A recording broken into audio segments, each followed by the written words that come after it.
Welcome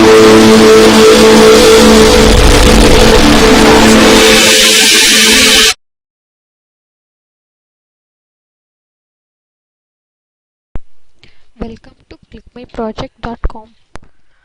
Now we are going to see about the process a cost optimized resource provisioning policy for heterogeneous cloud environments. Then comes the abstract of our process. To avoid the drawbacks of a pricing mechanism in heterogeneous cloud environments that considers only single resources, we propose a multi-resource combinational pricing mechanism in this paper. This approach jointly considers the principal resources, that is CPU, memory, storage, with the goal of minimizing the total cost. Then a cost optimized resource provisioning policy, that is CROP, based on game theory is applied to this mechanism that considers the Nash equilibrium between cloud users as well as the Stackelberg equilibrium between users and the cloud provider.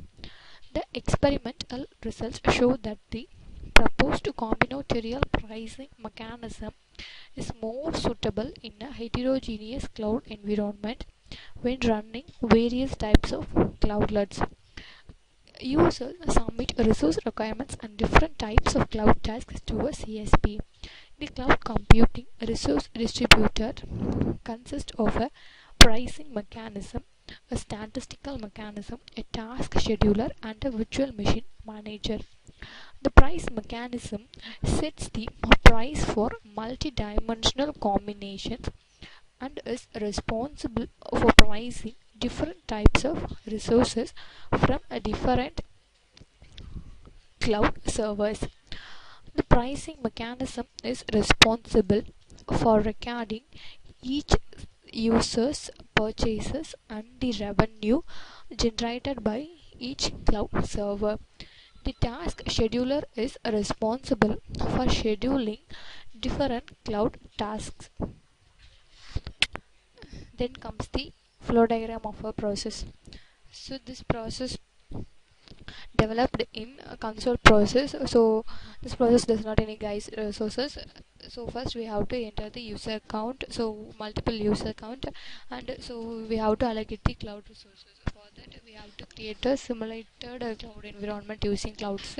So that we are going to create data center, broker creation, and virtual machine, and a cloudlet. So these are the simulated cloud environment. So then based on that, for each users, each site company, some usage will be allocated. That then based on that storage, user can use data for that consumption. So once the user exceeded the allocated storage, it will goes to the extended prices.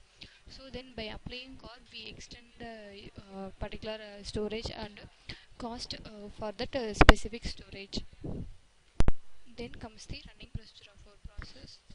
So this is a console process. So first we have to run home page that Java alone.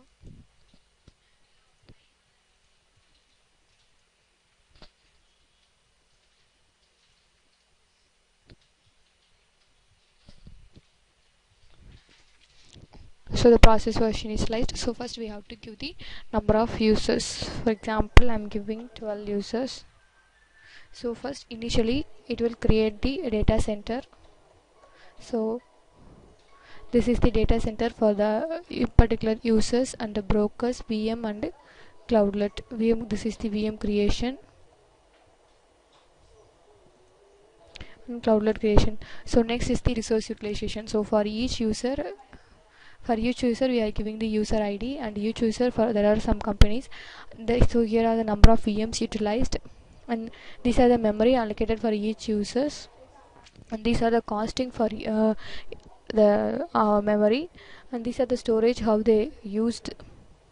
This is the CPU cycle and extended memory, that is how much they are used extra, and this is the status whether it is a normal or extended phase. So somewhat the extended phase, so just we are classifying that extending phase alone. So these are the details of the extending phase. So now only we are going to apply crop, and we are going to just extend the face by adding memory and allocating and assigning some costing details for the particular users, and also changing the companies. So these are the extended phase for the particular company. So this is the another applied changes phase, and this shows the resource utilization between the 12 users. So that's all about our process. Thank you.